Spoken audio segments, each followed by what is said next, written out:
update the inventory count for the matcha and then print off the menus. We also got to do the new hours at the Oak Street location and then reprint that and change the sign for that. We're back, folks.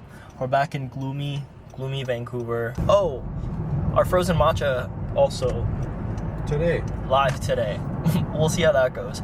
It's like a matcha slushy. Fingers crossed our slushy machine doesn't give us too many problems, but yeah, we'll see. Hello, cafe. In case you forgot, here's what we look like. Shout out to our very talented barista, Kaden. Wow.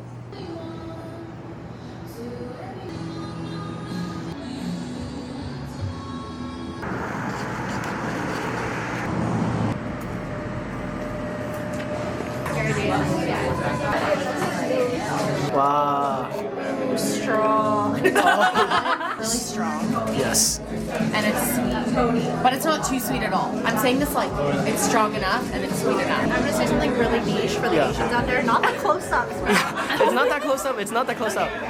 If you've ever tried the T&T ice cream cake, green tea ice cream cake with like the cookie on the bottom, that's exactly what this tastes like. Oh. So it's like ice cream. Okay, you heard it here. Kate, you gotta say hi. Hey guys! Kate designed the logo. I'm in Vancouver and I'm having a matcha with my dog on it. It's so crazy. Joe! Victoria, what's going on?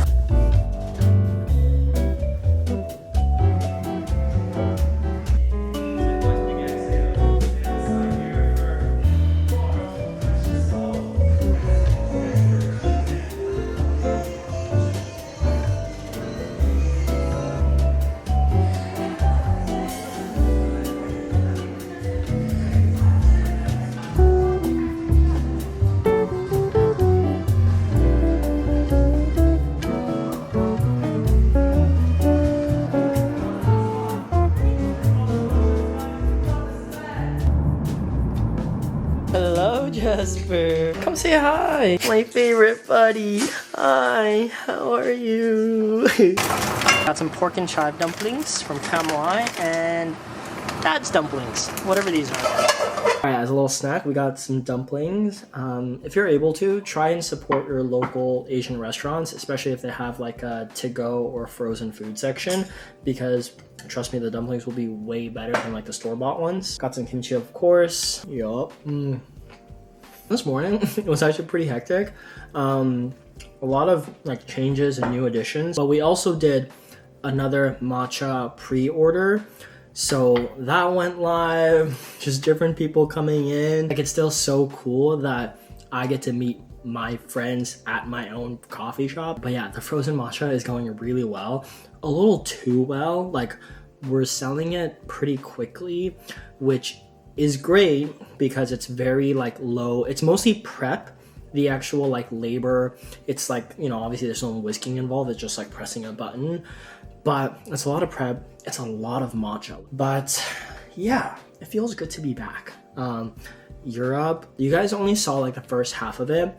We were in Italy for a wedding, then we were in Copenhagen, then Ryan went back, and then I did London and Lisbon by myself. And to do 4 different cities in 2 weeks, I think it was just like, it was amazing. Like, everything was beautiful, stunning, but it was like a lot of just like bopping around, seeing different things, especially with like the half day of travel in between the different cities.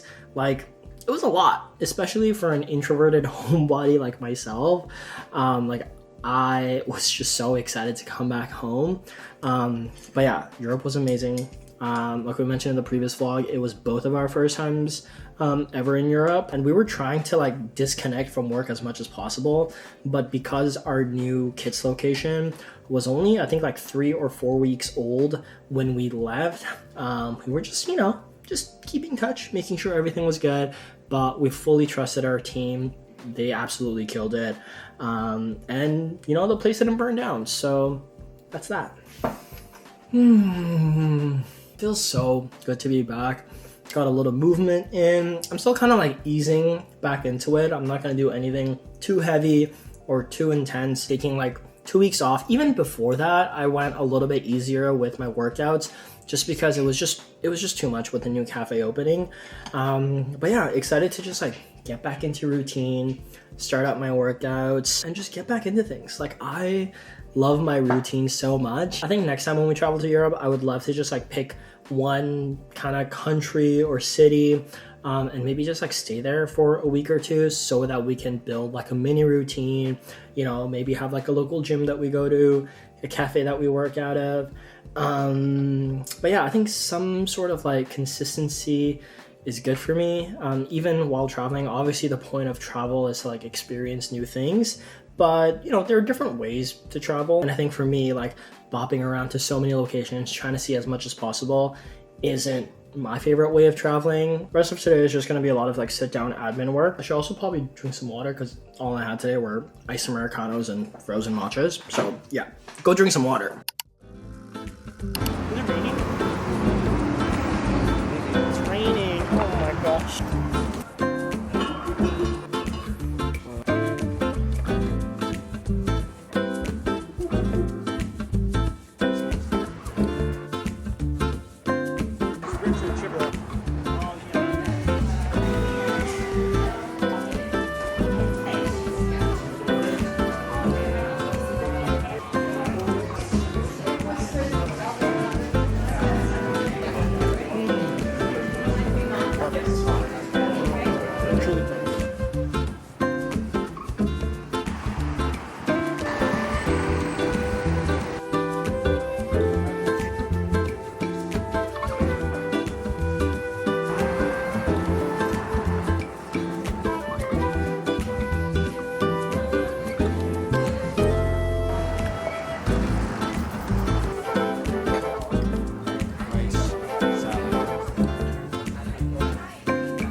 Morning folks, gonna start off with a little pour. Picked up some beans from April when we were visiting Copenhagen. Their like showroom, tasting room is so beautiful and the service was so excellent. Highly recommend if you're visiting. This is a wash process tabby with tasting notes of plum, red apple, and brown sugar. Also, it's been a minute since we last did a Q&A, so we're just gonna enjoy a little pour over and catch up. You guys had a lot of questions. Very nosy. Some more water. That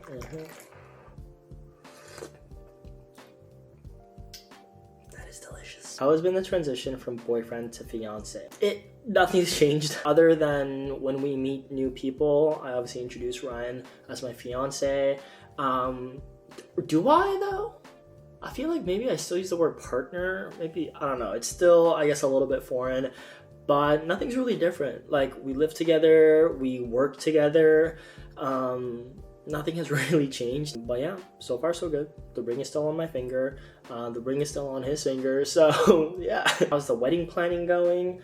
It's literally non-existent. We have definitely talked about it. Like, it's just not a major priority right now because obviously weddings are quite expensive, and you know, opening up 2 cafes within 1 year. New location is like barely, maybe like a month and a half old now. There's just a lot more like urgent matters that require a lot of financial funding. Wedding, it'll happen. It probably won't look like a traditional wedding. Our family's probably not gonna be there.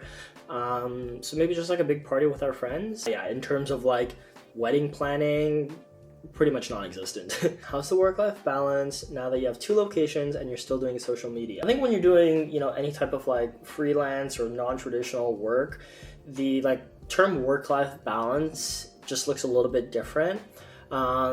So, you know, because I've been doing social media for over a decade now, work-life balance for me, it's never been like a distinct, this time is for personal life, this time is for work.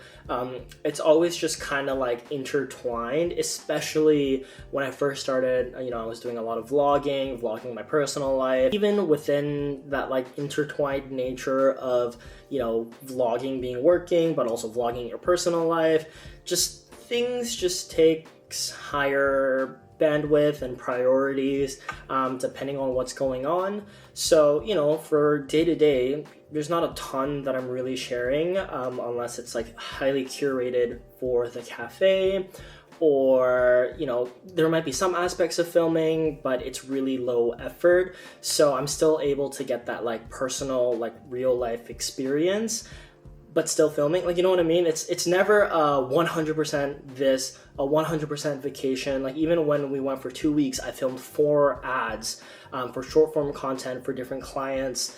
But, you know, I was still able to enjoy myself, be present in the moment. But there was just like different parts of the day that looks like different forms of work-life balance for me. But I think it's taken me a long time to like really come to that conclusion of like, okay, work-life balance is gonna look different for me, and that's okay. It's gonna look different for everyone. But so far so good. Thankfully, like, I'm not really like behind the bar, making the drinks, doing the operational sides of the cafe. That's Ryan's full-time work. I'm more so focusing on the branding, the marketing, and just kind of growing our online program. So, you know, we have our distinctive roles, we have our balance there. And I think that really helps, because I think if I was like behind the bar working and making drinks and still trying to do content while trying to grow the business, I think that'd be quite difficult. But because I'm able to be a little bit more hands-off with the operational day-to-day side of the cafe, it works well for both of us. Do you know the gnarly choreo? I do know, but that's it. Do you ever consider franchising or opening abroad? Plus, I love your content. Thank you so much. A lot of people have been inquiring about franchising, a lot being like maybe at least like once a week, which is very, very interesting, because we never intended the coffee shop to be like a big multi-location kind of franchise.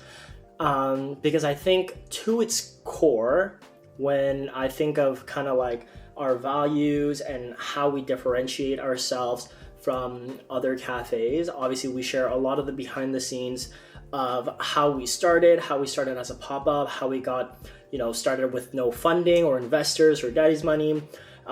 It was just a lot of like really grassroots approach, really like mom and pop local shops. So with that being our like main background and ethos of how we started, especially having our no tipping living wage policy where our baristas are starting at $26.50 an hour, we share the behind the scenes of our finances, because that also plays into that like transparency, but also that like no tipping living wage model. You can really see the behind the scenes of the entire process. And also the owners are present at the coffee shop, or at least like one of them. And because all of that has been such like a heavy emphasis, I actually don't think that it would work well as a franchise model. So we won't be franchising Cowdog. But with that being said, now that, you know, we've learned what we've learned with Cowdog, we are kind of looking at maybe a more kind of, you know, a bigger scale operation under a different brand. But I think for Cowdog, because it is so tied with us and my face and our personal journey, especially because a lot of people that want to open franchises prefer to be a little bit more offhand. Offhand? Does that make sense? Like, not in like the day-to-day operations, which is completely fine. But I think Cowdog as a brand has solidified itself with such a hyper-local, like for the people, for the community approach. And that's why a lot of people come. Obviously, the banging products, you gotta have a good product. Marketing doesn't matter if you don't have a good product, because they're not going to come back. Cowdog won't be a franchise, but maybe in the future we'll have another brand that will be. Are either you and Ryan going to change your last name once married? You know, we did talk about this. We don't really need to. I feel like it's such a big part of my identity online is my first and last name.